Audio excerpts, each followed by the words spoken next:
What is up, guys? It's the Dervinator here. Now today I thought it'd be pretty fun to take a look at the 10 best-selling Ratchet & Clank games. Sitting at a cool 26 million sales overall before the release of the latest PlayStation 4 game, the Ratchet & Clank series is easily one of the best-selling and most marketable series on the PlayStation console, and by now will definitely be well into the 30 million. Now I could very easily clickbait the heck out of this video by giving it a thumbnail of me with my mouth open and my hand over my mouth holding up a silhouetted rectangle with a question mark on it, and the video title will be Top 10 Best-Selling Ratchet & Clank Games of All Time, Number 5 will shock you! Because seriously, it will shock you. I was flabbergasted when I found out what the best-selling Ratchet & Clank game was.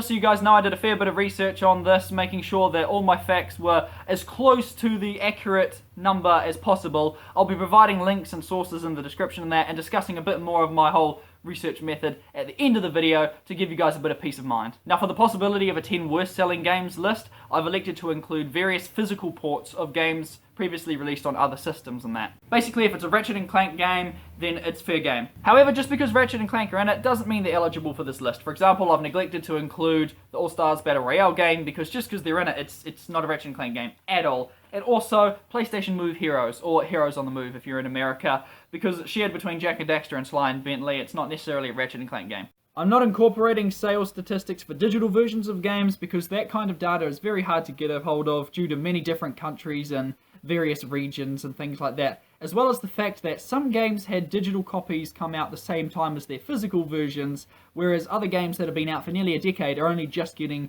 digital copies released now. I'm also not including various obscure box set collections because most of them don't have accurate sales figures and are more contributing to the individual games sold within them. However, officially released collections that had a wide release are definitely eligible. And on that, let's kick things off with number 10. With around 750,000 units sold, Ratchet & Clank HD Trilogy, or Collection if you're in America, is the 10th best-selling Ratchet & Clank game. Released for the PlayStation 3 in 2012, despite perceived low production values, as well as a pretty dodgy Ratchet & Clank 2 port, the game was praised for inclusions such as stereoscopic 3D, a full trophy set, and Ratchet & Clank 3 Up Your Arsenal's multiplayer component, which many players would never have gotten to experience back in the days on the PS2. Moving right along, with 1.15 million units sold, the number 9 best-selling Ratchet & Clank game is Ratchet & Clank All for One. Wait, All for what? I don't understand. This is the number 9. Of all the brilliant, fantastic games released, this is in the 10 best-selling. I don't know what to say. I just don't. I mean, I suppose you got this for pre-ordering. Okay, creepy Ratchet doll aside, I do actually remember this movie having above average marketing for a Ratchet & Clank game.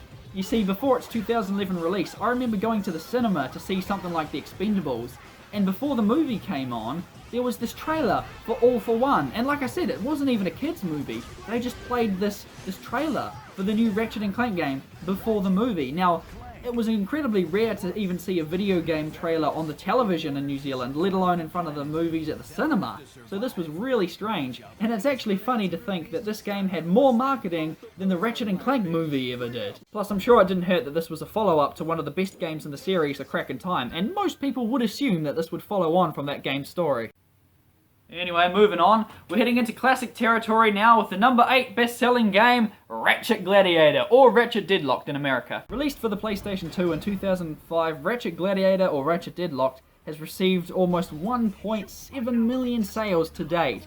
Now this was Insomniac Games' attempts to making a more darker or grittier Ratchet & Clank game, given the fact that they had released one game every year since the original. And you know what? It may not have been Jack 2, but it was pretty damn enjoyable. Number 7, and arguably the best game in the franchise, Ratchet & Clank Future, A Crack in Time. Released in 2009 for the PlayStation 3, A Crack in Time clocked in with nearly 1.9 million views, pardon the pun. This was the biggest and grandest Ratchet & Clank game to date, with improved ship combat, grand story hoping to finish up the Future saga, and honestly one of the best and most fullest games you will ever experience in the franchise. Not my personal favourite, but easily I believe the best game. Number 6, with roughly 2.5 million units sold, the Ratchet & Clank reimagining for the PlayStation 4. Now this one was a shock to me, given that it's the most accessible to modern audiences. I would have thought this one would have been right up the top, but it's number 6. The first and currently only game in the series to be released on the PlayStation 4, 2016's Ratchet & Clank is the game based on the movie, based on the game. A reimagining of sorts of the events of the first game. Many things would have contributed to this game's success, like not being overwhelmed by an abundance of Ratchet & Clank games, as it was about 3 years since Nexus had come out, as well as being a fantastically low-priced game with great production values available on a console that, let's face it, still doesn't have all that many fantastic, iconic mascot characters.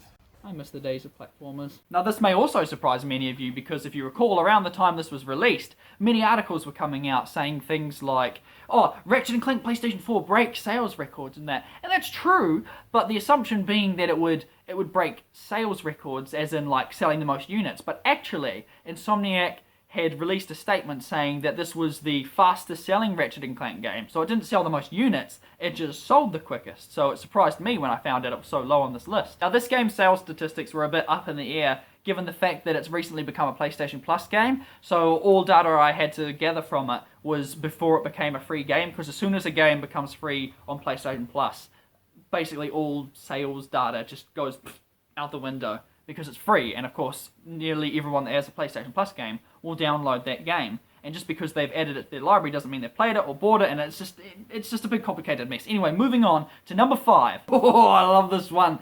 5th best-selling game in the franchise is Ratchet & Clank Future: Tools of Destruction. In 2007, Ratchet & Clank Future: Tools of Destruction exploded onto the modern console generation with 2.57 million views.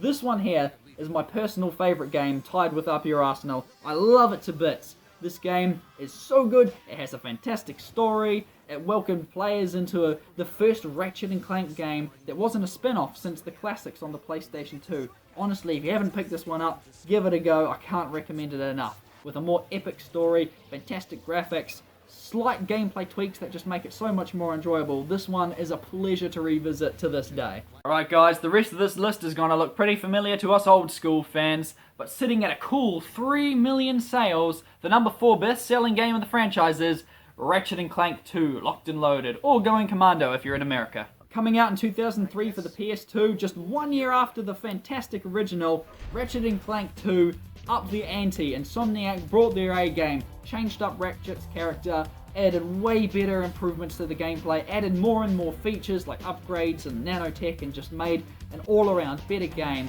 and started the trend for what would be a fantastic and brilliant franchise that's still carrying on to this day. The number 3 best-selling game is the number 3 in the franchise with 3.2 million sales. Following Insomniac's trend of releasing games yearly, Ratchet & Clank 3 Up Your Arsenal burst onto the scene in 2004. Locked and Loaded may have revolutionized it, but Ratchet & Clank 3 perfected the formula, with more focus on tighter gunplay and action, some of the best weapons, amazing multi-tap multiplayer. This game right here is my childhood. I may be very biased by saying it, but honestly, this is one of the best games in the franchise. That's the only time you'll hear an opinion on this list. Moving on to the number 2 spot. Here we go guys, down to the wire. The second best-selling Ratchet & Clank game of all time is the original Ratchet & Clank for the PlayStation 2. The year was 2002. Insomniac Games had wrapped up the PlayStation 1's life cycle with the amazing Spyro the Dragon trilogy, and the PlayStation 2 urgently needed a mascot. That's when the idea sprung into their head. Ratchet & Clank for the PlayStation 2, selling over 3.7 million sales to date. The original is always going to be something special to any fan of the series. It's the most unique game in the series that it isn't a spin-off due to it being the first game. You may think it would be unrefined or bad, but no, this game was great for its time. The attention to detail and the production values that went into making this the best product it could be is still commendable even to this day, and will constantly be in my top 5 in the series. Heck, maybe top 3. No, top 5. Now if you're anything like me, you're thinking, wait, the original wasn't the best selling? It's the one that's been out the longest. What about the PS4 remake? That was heavily marketed to like a new audience for people to jump on the franchise. What about Crack in Time? That would make sense. What could possibly be the best selling Ratchet & Clank game that would outsell the original? Well, I'll tell you. The number 1 best selling Ratchet & Clank game is Ratchet & Clank Size Matters on the PSP with 3.75 million sales. Size Matters on the PlayStation Portable is the best-selling Ratchet & Clank game. Releasing fairly early in the PSP's lifespan, Ratchet & Clank Size Matters came out in 2007 and was the first game in the series to be developed by a studio other than Insomniac Games. High Impact Games, a studio made up of previous Insomniac and Naughty Dog employees, including the late great Dan Johnson, handled production on this spin-off. Now imagine how Insomniac Games must feel knowing that they created this iconic series and beloved mascot for the console, only for another studio's game to outsell your previous 4 titles, as well as every game released afterwards. A small theory I have of how this happened is I remember when I was young, the PS2 was well into its lifespan, and there were rumours of a new PS3. Shortly afterwards, this new PSP came out, and us dumb kids had to wonder, you know, was this the new PS3? Of course, looking back now, it seems stupid, but at the time, a new PlayStation with a new Ratchet & Clank game was the best thing ever for us gullible kids. Newer fans of the reimagining probably weren't even born back then. Anyway, despite what you may assume, Size Matters was actually a really good game for the PSP. It introduced fun new mechanics like gadgets having more to do with gameplay, like obviously shrinking yourself down, collectible armor pieces for new armor sets, varying Clank gameplay. Oh, and not to mention, you have your normal ad hoc multiplayer, so you can play with friends who also had PSPs nearby, but also online multiplayer via Wi-Fi. It was way easier to just connect your PSP to a wireless router than have to fiddle around hooking up your old clunky PS2 with an Ethernet cable. So this was many people's first experience with a Ratchet & Clank online multiplayer, including myself, and it was actually really good. Hello old friend, how I miss you. I still play Ratchet & Clank Size Matters downloaded digitally off the PlayStation Store on my PS Vita, but I wish my PSP still worked so I could play it on the console it was born in. Especially now that I know it's the #1 best-selling Ratchet & Clank game. What? Well, there you go guys, the 10 best-selling Ratchet & Clank games of all time. Obviously when I say all time, I mean, you know, to date. Now, one very important thing to remember guys is just because one game outsold another doesn't necessarily mean that one was better. In some cases, one was just released before the other. As you can see by the original 3 outselling pretty much everything else in the franchise, most likely because it was out longer. I mean, obviously there are more factors like cornering the market and stuff like that, but just don't get too upset if your favourite game wasn't on this list. Especially because this wasn't opinion-based, it was fact-based. Now on that, I'd like to tell you a bit about what I had to do to find this information out. Obviously I started with Google. I tried to stay away from Wikipedia and stuff like that and just reading various articles. And I also went back and did some reading in magazines, yeah. Remember when people used to do that? Oh, K-Zone magazines, yeah.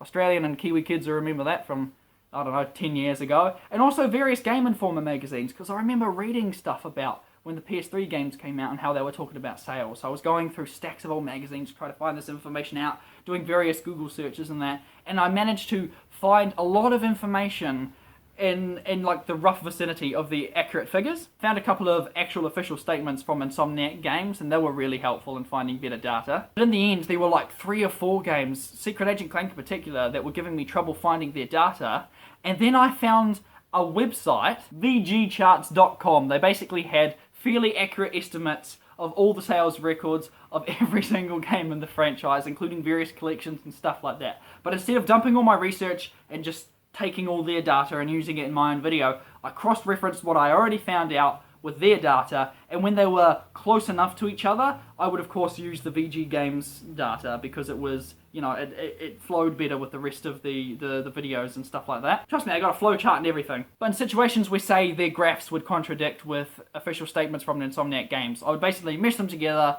choose the middle ground, and go from there. And if that bothers you too much, guys, then don't worry too much about it. Like I said at the start, it's impossible to get 100% accurate, but everything is close enough. And there weren't really any games that were gonna outshine each other if I took in different factors and stuff like that. I just want to cover my tracks in case anyone says, oh, you ripped off data from this site, or actually this game outsold that one by 300 copies in Malaysia or something. Now that I got all that out of the way, thank you guys very much for watching. I hope you were entertained and learnt something. Tell me what you thought of the list in the comments below. Let me know if you were as shocked as I was when you found out that Size Matters was the best-selling game in the franchise. Let me know if you'd like me to do a similar video to this for any other game series like Jak and Daxter, Sly Raccoon, that sort of thing. Or hey, if you want to see me do a similar list but the 10 worst-selling games let me know, because yes, there are actually another 10 games I could easily make into a list. Just quickly before I wrap this video up, I have to confess to the fact that after I found out Size Matters was the best-selling game, I went on social media to quiz some fellow Ratchet & Clank fans, because I honestly thought I was being clever and I had found out this fascinating piece of information that not many people knew, and they already knew! So thank you, William and Nathaniel, for making me feel smart again. Now, on a completely unrelated note, I said I'd give them a shout out in my next video, and I'm a man of my word, so check out Camacho Gaming right here. Also, if you're a fan of Ratchet & Clank, I seriously recommend clicking on this video right here. Also, if I end up making the 10 worst selling games list, it'll be right here. You can also subscribe to me up there, unless you have annotations turned off, in which case I probably look like an idiot right now. Thank you guys very much for watching, I hope you enjoyed, and I'll catch you next time.